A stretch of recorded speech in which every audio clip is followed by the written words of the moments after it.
Greetings. The sculptures represent Shiva, god of dance, embodying the Nataraja, king of dancers and actors. They date from the 10th and 11th century and were found in the South Indian Tanjavur district. These photos came from Victor Golubev, director of the Paris-based review Ars Asiatica. He requested that Rodin write a text about the bronzes. Rodin subsequently wrote a few pages in the form of poetic fragments, but these writings remained unpublished until 4 years after his death. However, it will be many more years before the French readers would discover these writings, ignored despite the fact that they are one of Rodin's rare texts on the subject of dance. The uniqueness of these writings is rooted in the fact that they explore two art forms unknown to Rodin, as he had never viewed these Indian sculptures in person, nor had he seen the live Hindu dances and how this dance poster of god Shiva is connected to the 108 different variations called Karana. Rodin would never have been able to see these works, given that the first traditional style performance by an Indian troupe in Paris did not take place until 1938, a work of Bharatanatyam under the direction of the famous dancer Ram Gopal.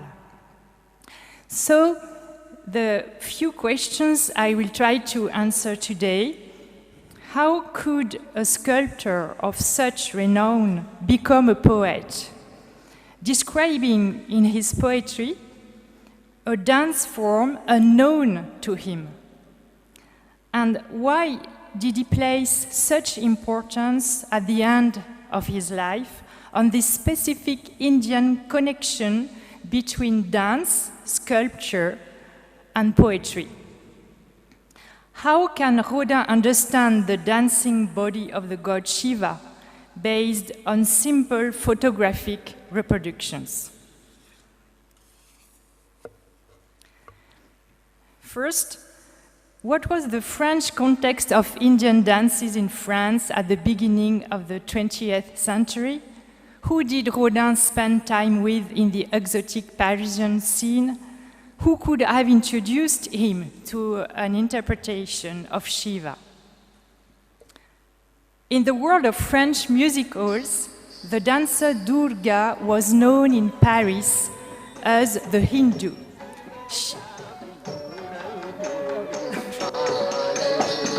It will be afterwards. She was one of the very rare artists to have authentic Indian origins. Correspondence between Rodin and Durga between 1910 and 1916 leads us to believe that she posed for him.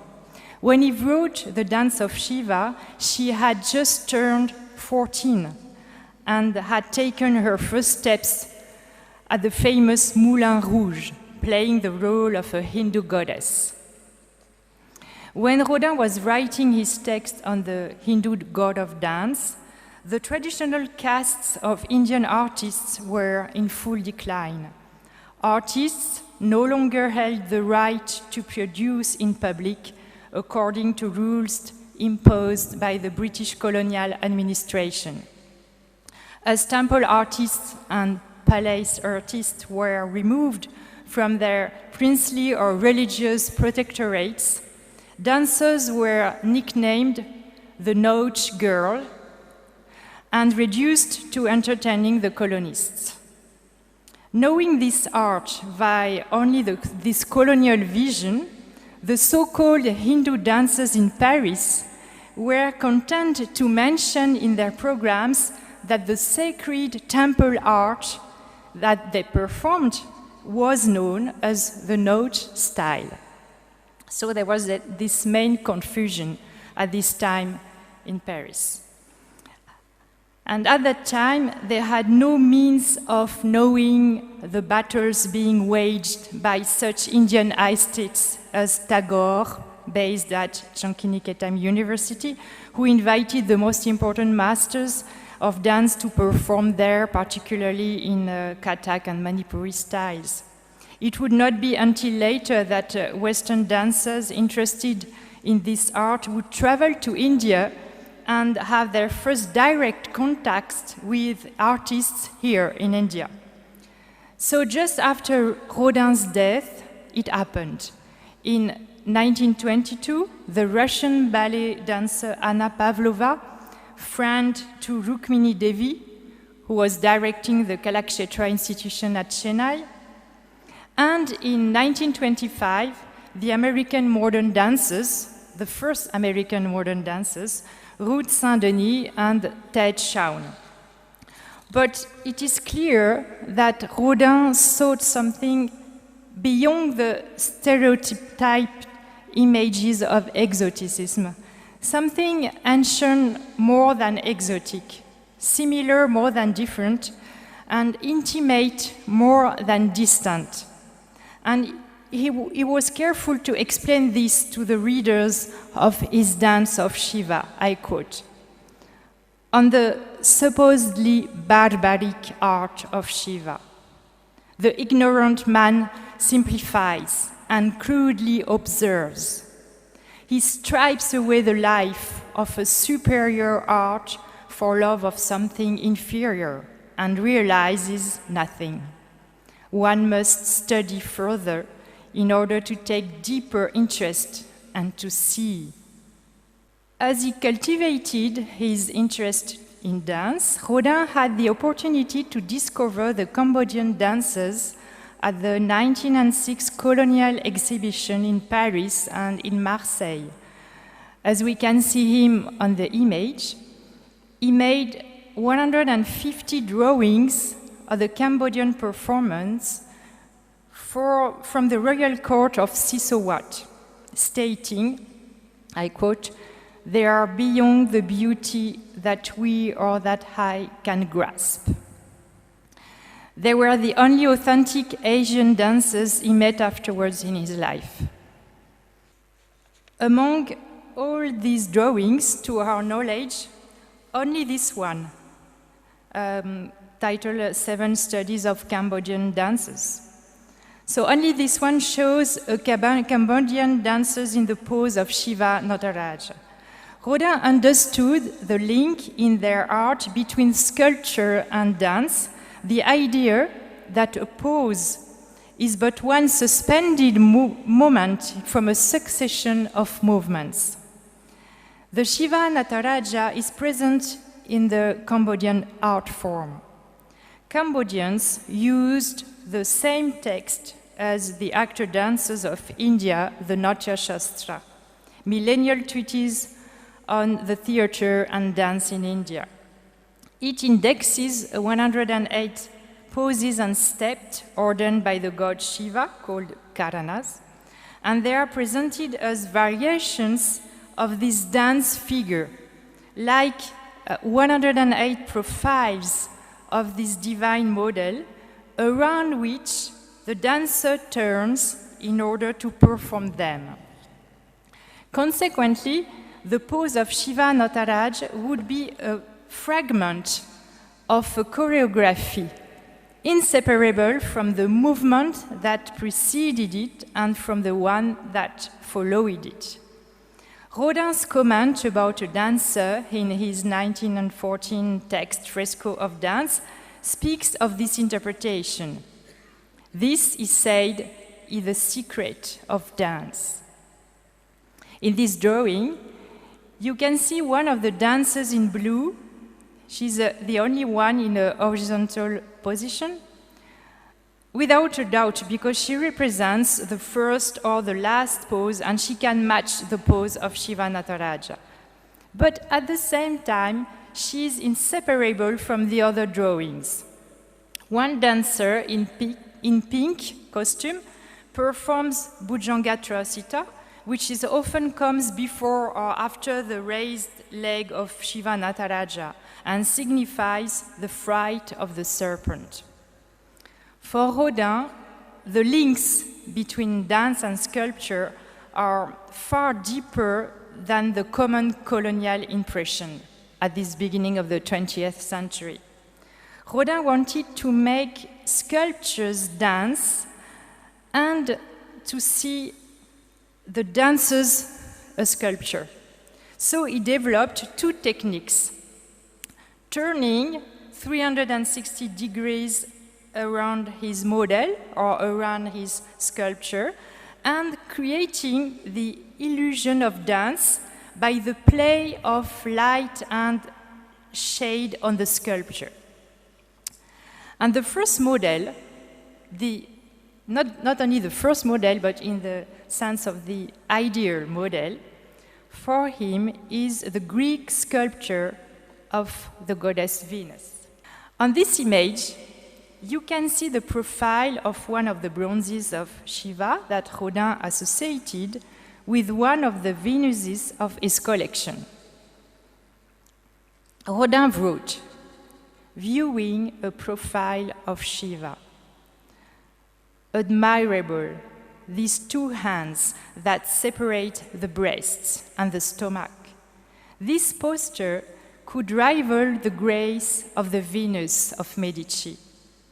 As she shields her physical beauty with her arms, so appears Shiva, seeming to protect himself with the ingenious movement." In his poem, Rodin opposed two gods that are among the most famous and influential of their traditions, one Greek, the other Hindu, Venus and Shiva. He engages in particular with the role of their gesture that seems to designate and or conceal the chest and the genitals of these two bronze bodies. The ambiguity of the movement comes from the play of shadow cast across their thighs and their hands. Rodin said that they touch the light. Among the 27 photographs of Shiva that Rodin contemplated, the placement of the lighting source varies, but in the image that inspired this connection with Venus, the electric light is beamed from above and on one side, emphasizing the multiplicity of possible viewpoints of the same figure. Thus, of the raised leg and the movement of the foot crushing the demonic dwarf, Rodin seizes upon the mobility of the chiaroscuro playing between the two legs of Shiva. I quote, "The thighs, so close together, a double caress, jealously enclosing the shadowy mystery, the beautiful field of shadow rendered more evident by the light upon the thighs." In the Indian iconography, the position of Shiva's hands symbolizes the action of casting away fear, Abhaya Mudra. The palm of the hand is not inwardly oriented as in Venus pose, but toward the exterior. The god thus addresses any being seeking his protection. The left hand of the diagonal outstretched arm points towards the raised leg, symbolizing the liberation of the body from terrestrial gravity, and this hand is called Gajahasta, elephant trunk, or Dandahasta, staff-handed. On the other hand, the gesture of the famous Venus of Medici hides the breast with the right hand and conceals the genitals with the left hand as she protests herself from exterior stares. But as you can see, an optical illusion is present The right arm of Shiva also seems to cover the top of his chest, with his left hand placed at the top of the raised thigh. But this play of concealing and revealing depends on the origin of the light source and the angle of view that is chosen to contemplate the body. In fact, these Venus-type arms are quite familiar to actor dancers in India in order to tell the story of the child Krishna of the Bhagavata Purana. The shepherdesses emerge from the river with the same gesture as Venus when they realize that Krishna has stolen their robes. They must show him their nudity by putting their hands upon the heads before he will accept to return their clothes to them. The revelation of their private parts is inseparable in this story from the opening of their hearts to the God. This reunion into a single spiritual body of Venusian and Shivaistic forms, as seen by Rodin, corresponds in India to the figure of Ardhanarishvara, Shiva as half man and half woman. A key to interpretation is found in Rodin's text on Shiva, as he compares a movement captured in the Shiva bronze with one of these Venus of Medicis, a copy of which he had in his studio. Rather than directly establishing a connection between the two antique statues, he mentions the method of observation that he renews each time he seeks inspiration.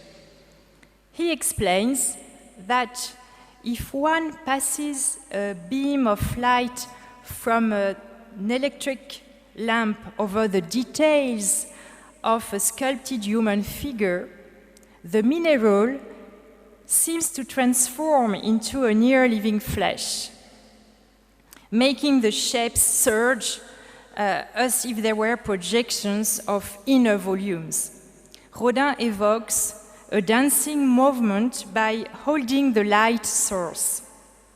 The dance comes out of the perception of a spectator actor who participates in the performance by the mobility of his own exterior gaze and by the type of lighting he selects.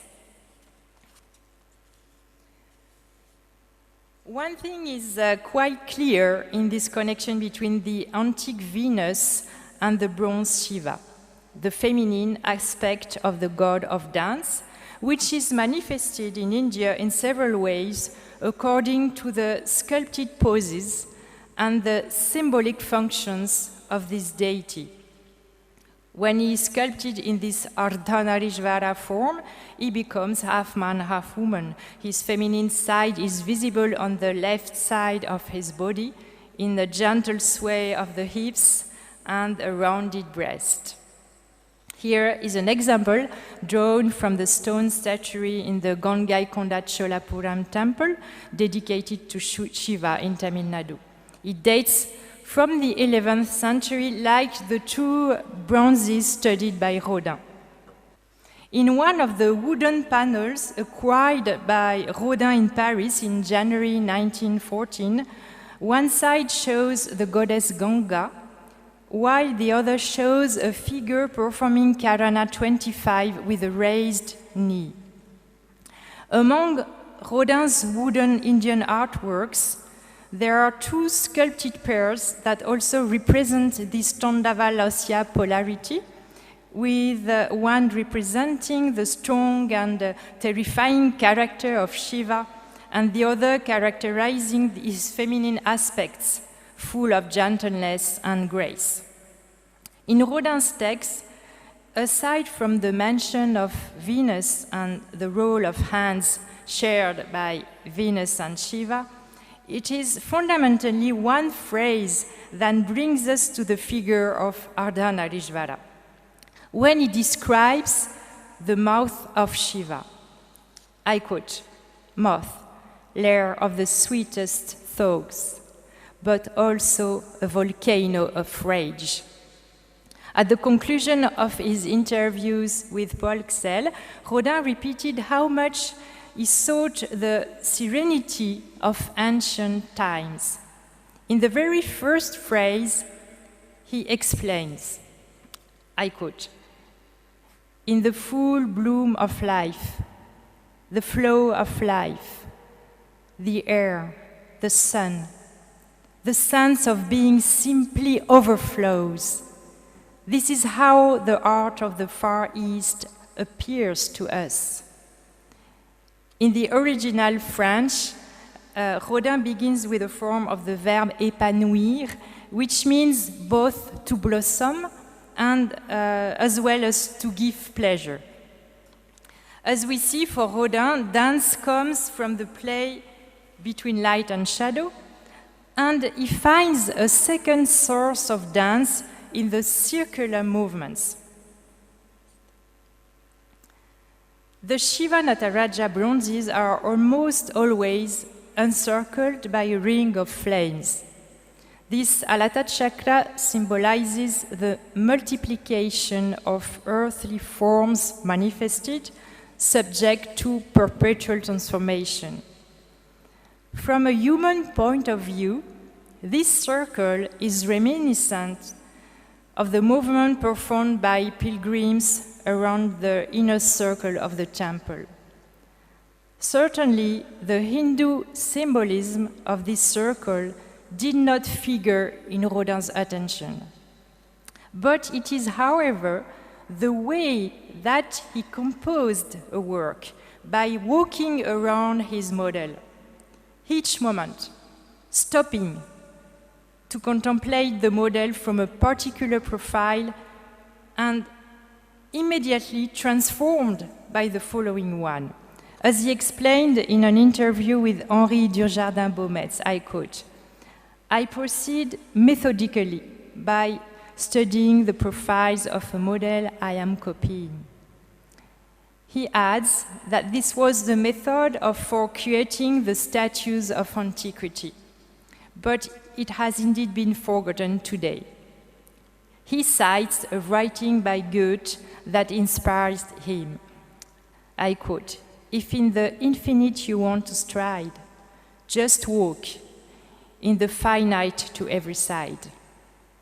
Rodin goes on in this text to consider rotation as fundamental to all human displacements. I quote, "The human body is a temple that walks, and as a temple, it has a central point around which its volumes are placed and from which they spread. It is a moving architecture." To write his text on the dance of Shiva, Rodin studied the multiple photographs of the god as essentials profiles, but ones that he had not chosen, while he turned about his model in image and in thought, a model whose original he never knew, as he had never seen these bronzes in reality.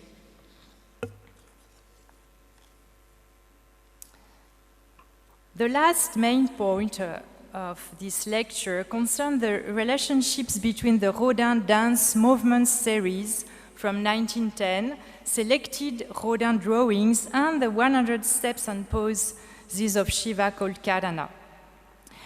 We will see dance positions analogous to those of the Natya Shastra as listed in its Karana poses, which inspired the dance of Cambodia, as we saw previously.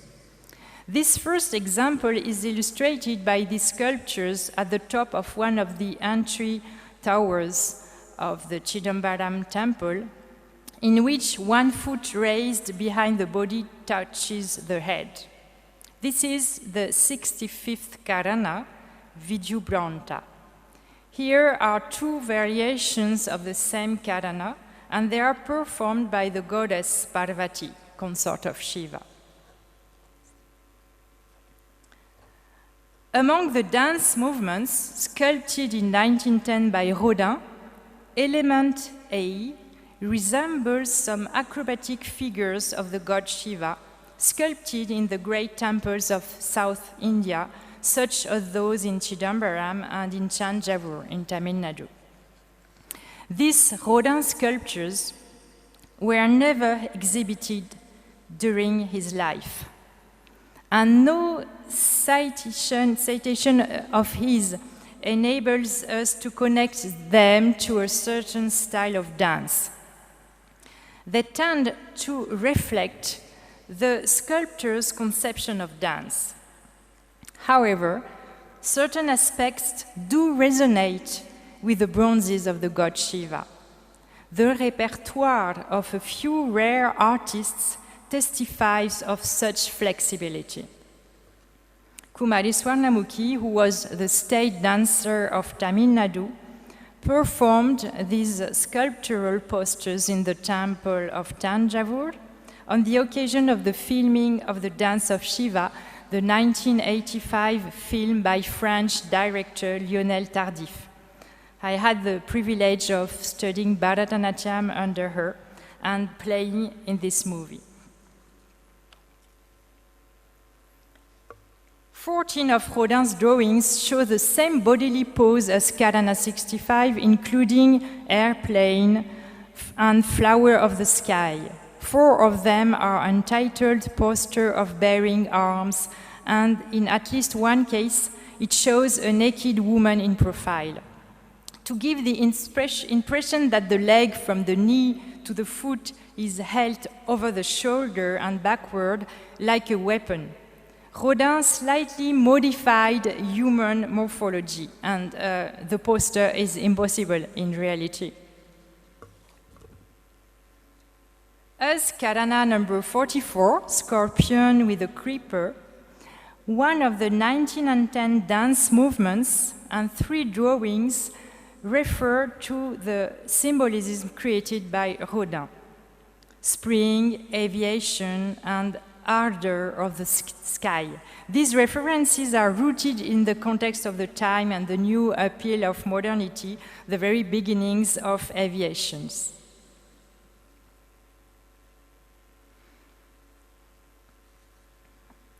Here, it's an example of one of the possible sources of inspiration for Rodin's text. In January 1914, he bought 15 wooden sculptures that had been part of the procession floats in the Hindu temples. In the following images, we can observe the same pose with different materials. The dancer Swarnamukhi, playing the role of Shiva, demonstrates the 50th Karana Lalata Tilaka mark decorating the forehead. One leg is raised up, straight, and via difficult rotation of the hip, the foot comes to touch the back of the head, as the big toe touches the face to imprint the red dot symbolizing the third eye. The foot is held above the head by both hands, as seen also in the stone sculpture from the Chidambaram temple. Shiva would have used this pose to compete with his female consort Kali. On one of the teak wood pieces purchased by Rodin, the presence of the 8 hands holding numerous implements of war shows his terrifying dimensions, the destroyer of established forms.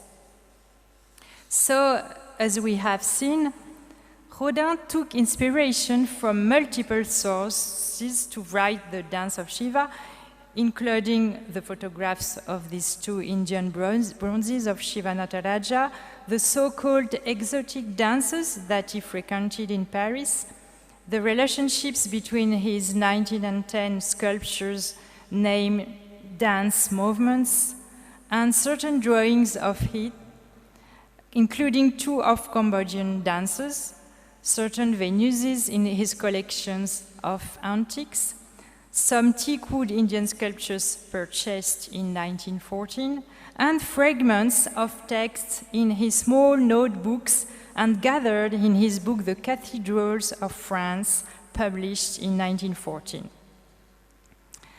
So to conclude deeper all these elements, I will take some time for that. It's a big conclusion, in fact. Let us come back to the main original ideas of Rodin about Shiva Nataraja. This text of Rodin seeks to express ideas on dance rather than on the rules of composition of an Indian art. Its poetic writing is voluntarily placed outside the passing of time. He detaches the bronze from its chronological context in order to bring forth the ideas that it incarnates. To quote, "In sum, these are the virtues of depth, opposition, lightness, power that count, but not if these details that are only useful for themselves, veritable useless embellishments if they are nothing in relation to the movement." At the time that Rodin was writing his text on Shiva, he was not interested in the codified aspect of this statue. He sized neither its ornaments nor two of the four hands holding the fire and the drum. When he twice mentions the word snake, it is to describe the mouth of the god Shiva and not the cobra that decorates the right forearm of the first bronze and the crown of the second. He wrote, "The mouth undulates in delicious moisture, sinuous like a snake. The closed eyes are enlarged, closed amidst a confection of flashes. The lips that create words, moving as they escape, such a delicious serpent in motion." In the dance of Shiva, Rodin indeed stays closest to his own thoughts of sculpture, but the loss of words that he indicates often during his writing is deeply relevant to the Indian aesthetic, for in contemplating this image of Shiva Nataraja, we realize that it is impossible to name it, even if it has at least 108 names. As Rodin moved closer to what he called the secret place reserved for the unknowable, he confessed to Paul Ksell that he considered himself a religious person and that his beliefs resonated with the Shivaist approach.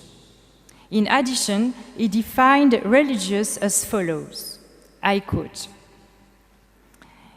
"It is the feeling of everything that is unexplained and inexplicable in the world. It is the adoration of the unknown force that maintains the universal laws, that preserves the different types of beings. It is the suspicion that everything in nature does not fall within our physical sense, a suspicion of the immense territory of things that neither the eyes of our body nor even the eyes of our souls are capable of seeing." Dance and sculpture are inseparable as much in Rodin's work as in the Shiva bronze. Their common principle centers on the elimination of any difference between surface and depth, exterior and interior, self and the world, man and universe. The emotion unleashed on stage by an Indian dancer thus derives not from a psychoanalysis of the character portrayed, but from the geometrical placement of the body and the distribution of tensed muscles. According to Hindu tradition, the Shiva bronze expresses the blessing Ananda.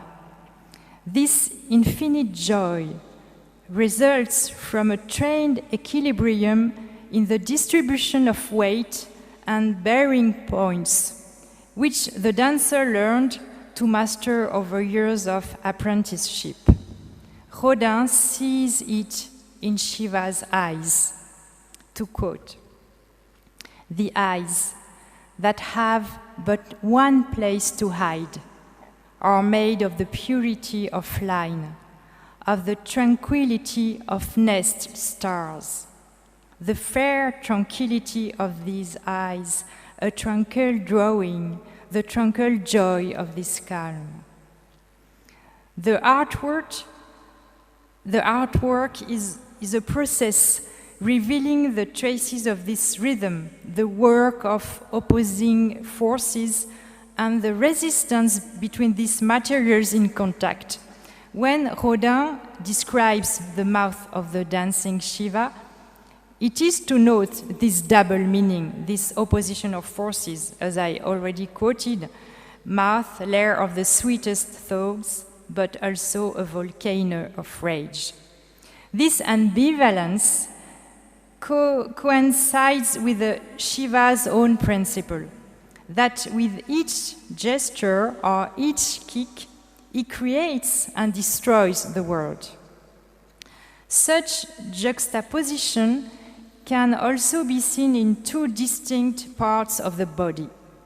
In Rodin's phrase just cited, an Indian dancer could show gentleness in a light smile and portray anger via his eyes, or even via a continued trembling of the mouth with the corner of the lips ceaselessly rising and falling.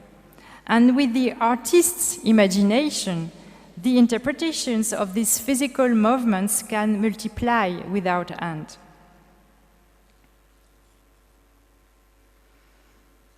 Among the handwritten sources of Rodin's text, on the back of one of the photographs of the bronzes, there are few lines written by the sculptor that perfectly sum up the relationships that he sees between play of light and shadow on one hand and the interplay of sculpture, dance, and architecture on the other.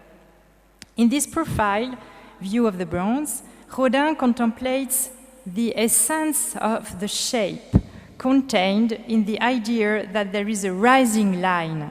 He says, it goes to unity, to equilibrium. It is what Indian iconography calls Brahma Sutra, this vertical line that traverses the body and its surroundings and connects the visible and the invisible worlds of humanity and of divinity, even while the body is moving and turning about itself. In his book, The Cathedrals of France, written at nearly the same time as the text of the Dance of Shiva, Rodin alludes several times to the art of India, both directly and indirectly. To begin, he dedicates the first page of his book to a description of the basis for such a sacred edifice, a living model, that of a man or a woman, balanced on one leg.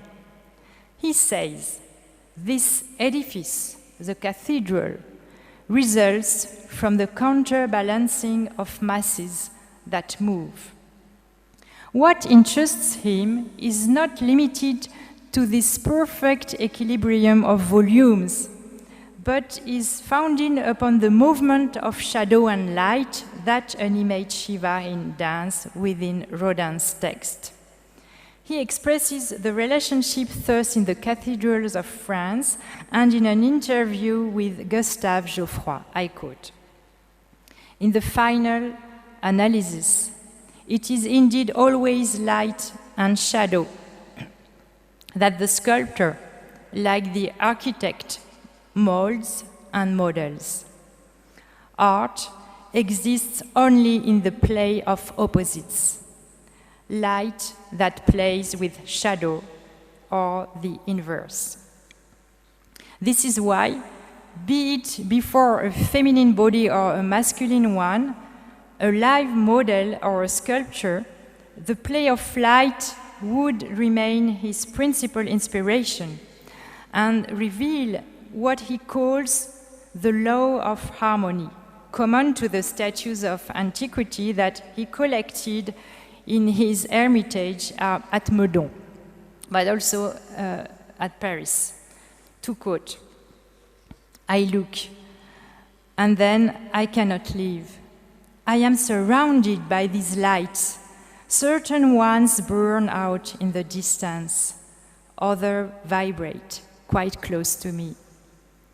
These fragments are ancients, but French or Greek, it is the same feeling, the same sphinx of beauty.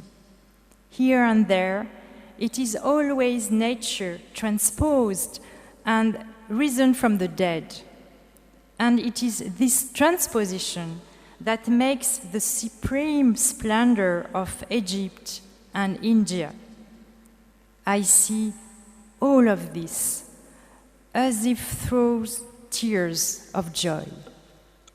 As you may have seen just before this lecture, the French film Camille Claudel, I would like to precise that there is a relation between Camille Claudel and Shiva. One of her artworks was entitled Shakuntala, the one you can see now.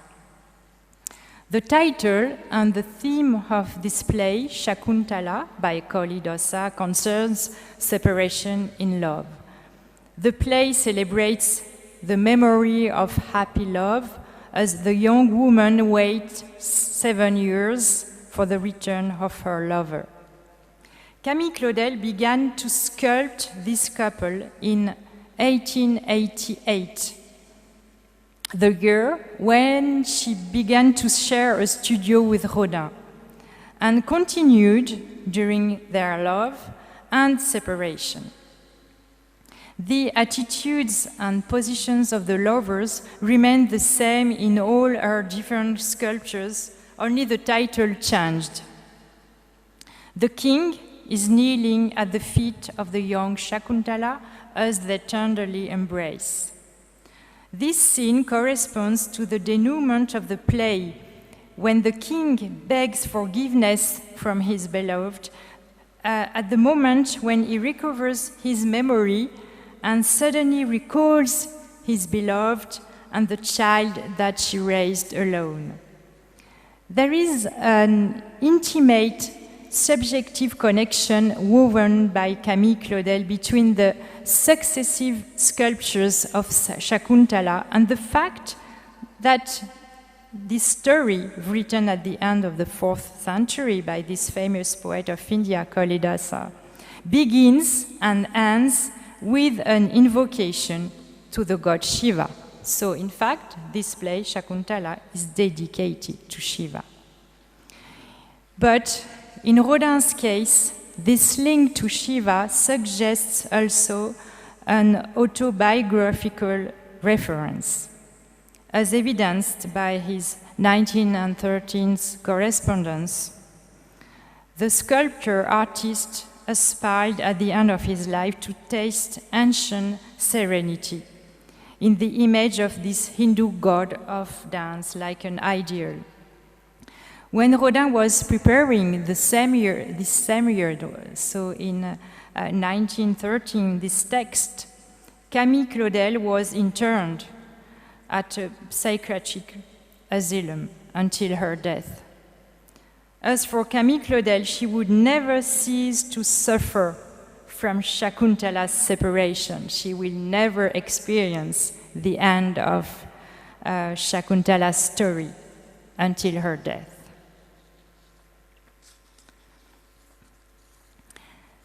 So now I will show you 4 extracts of films illustrating this lecture. The first one is from the film The Dance of Shiva, directed in 1985 by Lionel Tardif, which related Swarnamukhi's life. You have seen the poster and the sculpture of Karana 50th and 44, mainly. So you will see now how the poses that also you have seen on, for example, on the walls of Chidambaram's Gopuram, so how these poses result of the movement. So in a way, it's what Rodin wanted to imagine, but he was doing the same thing also with his living model. Swarnamukhi is dancing it at Chidambaram temple for the first Karana and at Tanjavur, so in Tamil Nadu, of course, for the 44th Karana. The second extract, I joined them. It's not very properly done, but I did it like that. So this second extract reminds us how Rodin was very interested to understand this movement which prepares and transforms a fixed attitude. So I realized the stage play Shiva Rodin, and Rodin is interpreted by a Kutiyattam actor. And she would stop a dancer during one of his movements when he could see something to sculpt in the movement. So in that way, I tried to make the public understand how Rodin stopped a model in a movement and why he has chosen these 150 movements for the Cambodian dances, and also from these different karanas you have seen in the drawings. Some parts of Rodin's text have been translated in Sanskrit in the short extract you will see. So this professional Kutiyattam actor, she asked to her guru in Kerala to translate a part of Rodin's poem, and it took a lot of time. It's very difficult to do, so she didn't do it. Of course, for all the text, it would have taken more than 1 year of work. My research department at University Paris 8 includes a group of young researchers and artists trained in the Indian classical dance theater form as Kutiyattam, Bharatanatyam, Odissi mainly, and some other styles, but it's the one which are present in this extract. And with this group, we have transposed Rodin's poetic prose into the mudras and poses of their respective styles of dance, and in Tamil, Kannada, Malayalam, and Sanskrit. For me, it was very important to do that because I wanted to be sure that Indian artists, main artists, gurus, could appreciate Rodin's text, telling, okay, he has not done any mistakes, or if he has done, I wanted to have this impression and their feelings and also their critics. So it was very, very interesting, and at least we didn't have any critics. Some details I have written in the book, but it's really very few.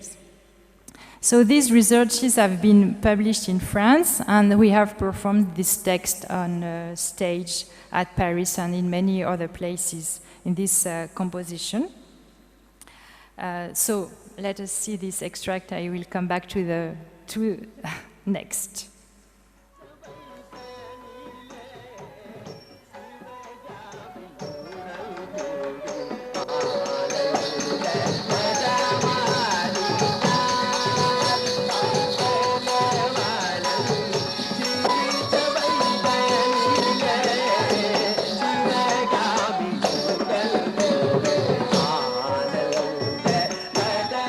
La danse de Shiva est l'un des axes principaux du Bharatanatyam. Cet art consacre le corps en le sacrifiant. Swarnamukhi dissout son identité dans le rythme et la musique, faisant de son corps un instrument pour l'expérience spirituelle. Le déroulement d'un récital de Bharatanatyam marque les étapes de cette expérience.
Devant celui qui a 3 yeux, car il a pour collier le roi des serpents, qui est le grand Dieu, car il a pris la cendre pour onguent, qui est impérissable, pur et vêtu d'espace, devant celui qui est nain, devant Shiva, je me prosterne.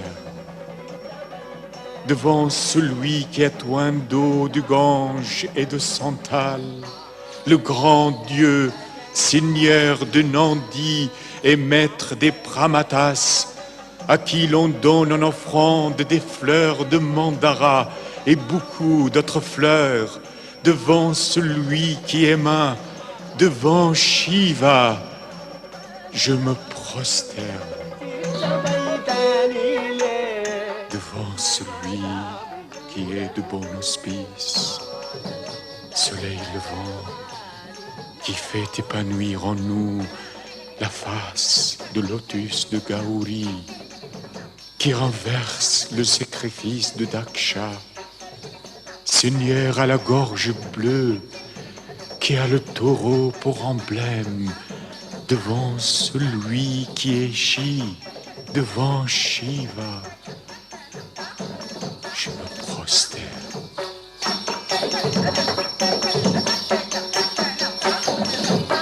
Devant celui que Vashishta, Agastya, Paradvaja, les grands rishis ariens adorent comme le meilleur des dieux, qui a pour ses yeux la lune, le soleil et le feu, devant celui qui est Va, devant Shiva, je me prosterne.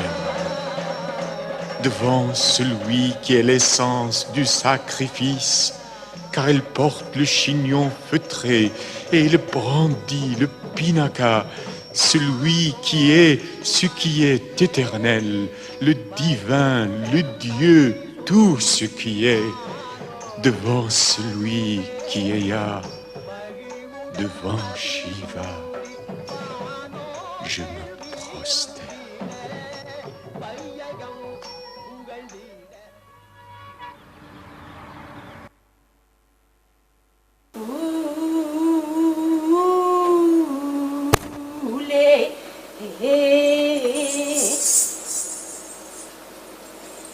Il y a des guirlandes d'eau qui se décrochent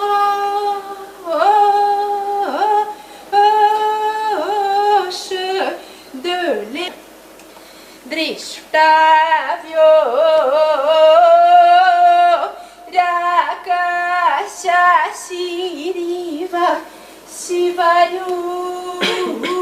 Elles sont admirables ces deux mains qui séparent les seins et le ventre.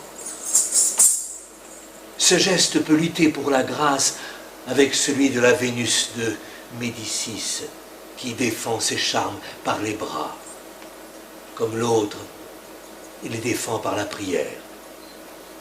Tandis que le Shiva semble se protéger par l'ingénieux geste.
The two last extracts of the film The Dance of Shiva shows two items of the repertory of Bharatanatyam. First, Pushpanjali, offering of flowers, which I performed with Swarnamukhi in Chidambaram temple. And there is a link also with Rodin's work. It's a little long to explain to you now, but he compares Shiva to Alapadma, to the flower, the lotus flower. And so I wanted to show you also this Pushpanjali, this connection. And the last one, which is very, very rare to close this lecture, called the snake dance, in which Swarnamukhi performed the most difficult of the 108 karanas.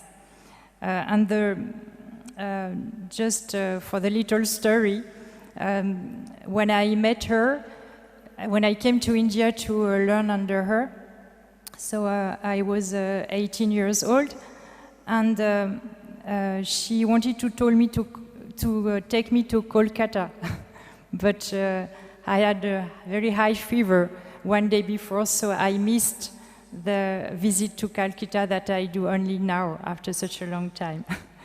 So thank you for your attention and interest, and all details touched upon today can be found in the book.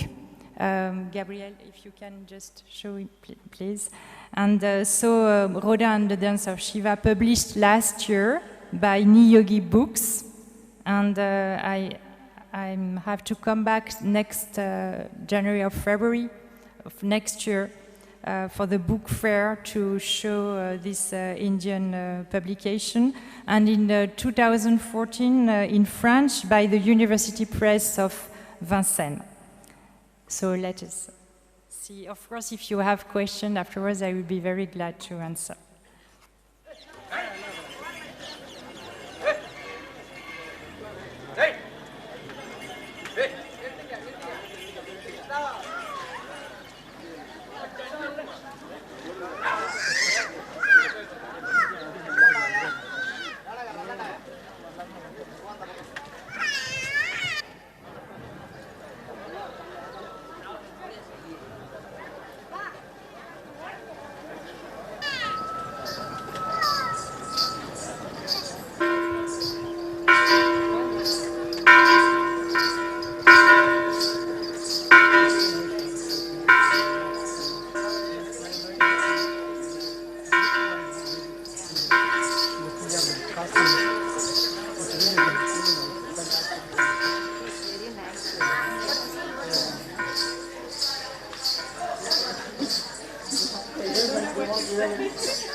Pushpanjali est un rituel d'invocation et de salutation au dieu Shiva, aux maîtres, aux musiciens et au public.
நாகப்பாம்பே நற்றில் பையை வைத்திருக்கும் நல்ல பாம்பே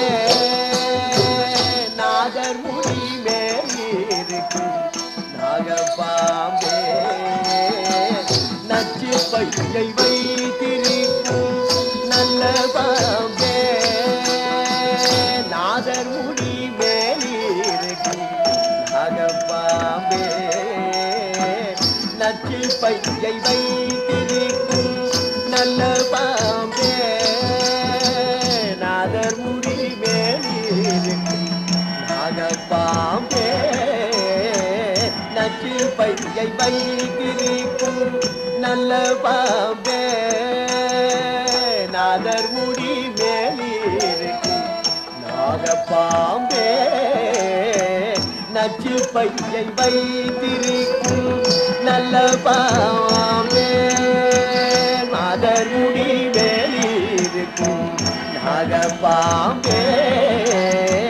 நற்றில் பையை வைத்திருக்கும் நல்ல பாம்பே பாதாளத்தில் குடி புகும் வைக்கோல் பாம்பே பாதாளத்தில் குடி புகும் வைக்கோல் பாம்பே பாடி பாடி உள்ளம் கழித்தாடு பாம்பே பாடி பாடி உள்ளம் கழித்தாடு பாம்பே ஆடு பாம்பே விளையாடு பாம்பே ஆடு பாம்பே விளையாடு பாம்பே விளையாடு பாம்பே எளிதாடு பாம்பே விளையாடு பாம்பே எளிதாடு பாம்பே எளிதாடு பாம்பே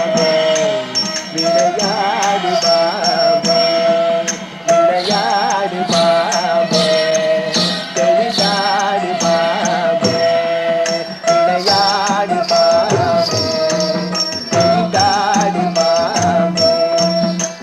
விளையாடு பாம்பே எளிதாடு பாம்பே விளையாடு பாம்பே எளிதாடு பாம்பே விளையாடு பாம்பே எளிதாடு பாம்பே எளிதாடு பாம்பே எளிதாடு பாம்பே விளையாடு பாம்பே எளிதாடு பாம்பே விளையாடு பாம்பே எளிதாடு பாம்பே விளையாடு பாம்பே எளிதாடு பாம்பே எளிதாடு பாம்பே எளிதாடு பாம்பே வலை புகும் போதே தலை வாங்கும் பாம்பே மண்டல